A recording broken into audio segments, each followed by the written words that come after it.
పంచాక్షరి, నువ్వొక్కసారి మా ఇంట్లో కాలు పెడితే మా ఇంట్లో మహాలక్ష్మి కొలువైనట్లే.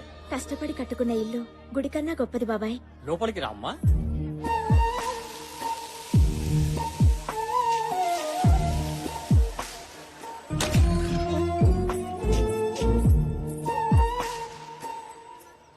అమ్మా లేట్ అయితే హైదరాబాద్ లో ఫ్లైట్ మిస్ అవుతానే, బయలుదేరతాను. ఫ్లైట్ మిస్ అవని ఇంకేదైనా కాని పంచాక్షరి ఎదురు రాకుండా నువ్వు బయలుదేరే సమస్య లేదురా. అదిగోనండమ్మా పంచాక్షరి వచ్చేసింది. అమ్మా పంచాక్షరి, నువ్వు బోనాల పండుగ నాడు చెప్పినట్టే మా అబ్బాయికి అమెరికాలో ఉద్యోగం వచ్చిందమ్మా. అవునక్క, వెళ్ళొస్తాను. మళ్ళీ ఏ బోనాల పండగకి వస్తానో ఏంటో. చూడు తమ్ముడు, ఊరొదిలితే నీరొదిలినట్టు కాకూడదు. అమ్మా నాన్నల్ని మర్చిపోవద్దు, అలాగే నీ ఆశయం వదులుకోవద్దు.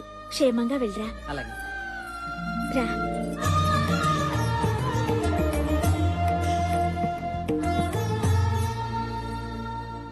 నమస్కారం అండి.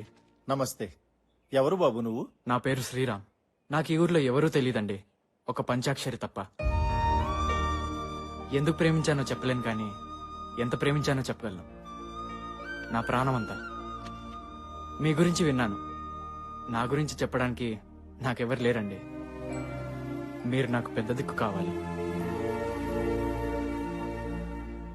అదయ్యా, ఆ కుర్రాడు తన మనసులో మాట చెప్పాడు. ఆ కుర్రాడు అనాథైనా బాగా చదువుకున్నాడు. శ్రీరామ్కి ఎవరూ లేరు గనక మన పంచాక్షరినిచ్చి పెళ్లి చేస్తే తనతో పాటు మీ ఇంట్లోనే ఉంటాడు. ఏమంటావు శంకరనారాయణ?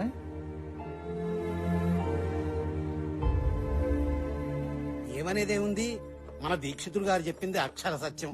పంచాక్షరి నీ కూతురే అయినా మన ఊరంతటికి తల్లి లాంటిది.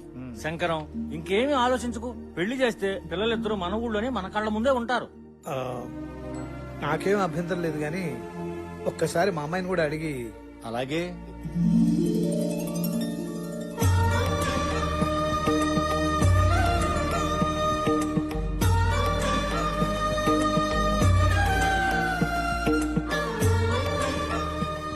చూడు శ్రీరామ్, నీ చేతుల్లో పెడుతున్నది మా పంచాక్షరిని కాదయ్యా, మా ఊరి పంచప్రాణాన్ని.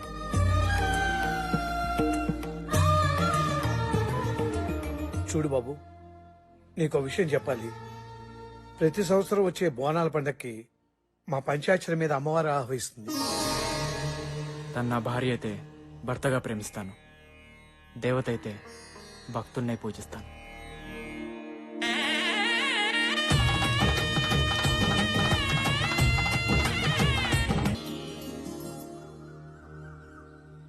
ఏం శంకరనారాయణ, ఇంట్లోనే ఉన్నావా? ఇదిగో నా మనవరాలతో ఆడుకుంటున్నాను. ఏం బాబు, బాగున్నావా? బాగున్నానండి. ఏమిటి ఊరు పెద్దలంతా కట్టకట్టుకు వచ్చేసారు? నీకు తెలియదేముంది, రేపు మంగళవారం నుంచే మన ఊళ్ళో బోనాలు. అవునవును, చాటింపు ఇక్కడి నుంచే ప్రారంభించడం మన సంప్రదాయం కదా. శుభం. అలా కానివ్వండి. అమ్మాయికి పసుపు కుంకాలు ఇవ్వండి.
పంచాక్షరి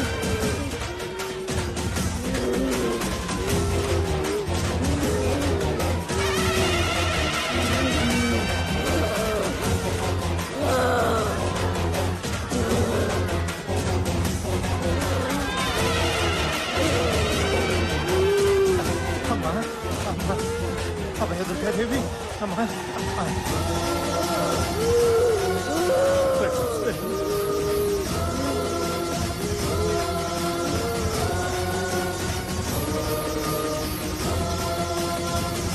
అమ్మా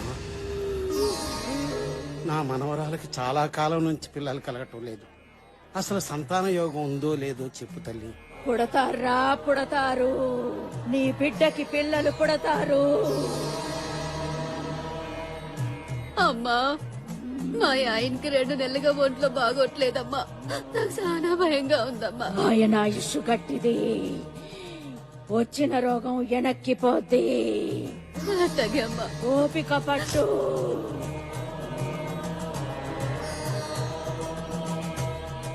శంకర్ నారాయణ, శంకర్ నారాయణ, శంకర్ నారాయణ. ఏంటమ్మా?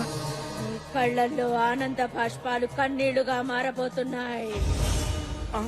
గుండె నిబ్బరం చేసుకో, అమ్మా. గుండె నిబ్బరం చేసుకో. ఏంటమ్మా ఏంటమ్మా నువ్వు అనేది? పంచాక్షరి చనిపోతుంది, చనిపోతుంది, శివా! చనిపోతుంది. అమ్మా అమ్మా అందరినీ కాపాడే తల్లివి నువ్వు. నువ్వే ఎలా అంటే ఎలాగమ్మా? నా కూతుర్ని కాపాడు, నా కూతుర్ని కాపాడు. ఇది బ్రహ్మరాతరా. మావయ్య శాంతించమ్మా శాలి. అభయ దుర్గాదేవి శాంతించు. మమ్మల్ని అందరినీ కరుణించమ్మా. ఉత్తేజులు ఎవరన్నా అమ్మవారికి హారతి ఇవ్వండమ్మా, శాంతిస్తుంది.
ఏంటమ్మా ఇది?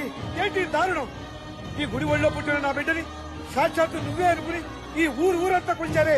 అలాంటి బిడ్డని ఈ గుళ్ళోనే ప్రారంభిస్తావా? లోకానికందరికి నువ్వు తల్లి అనిపించుకుంటే సరిపోతుందా? ఈ బిడ్డకి తల్లి అవసరం లేదా?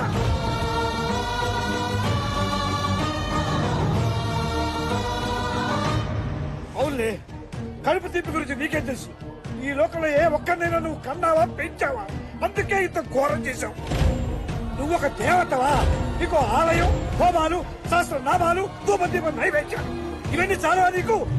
నా పంచాయతీని పొట్టలు పెట్టుకున్నావు.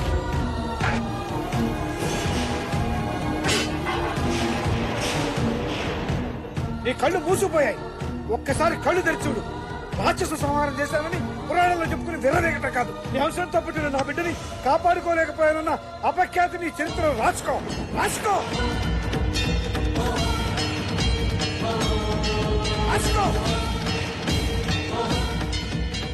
బ్రహ్మరాతని తెలుసుకోలేకపోతున్నావురా.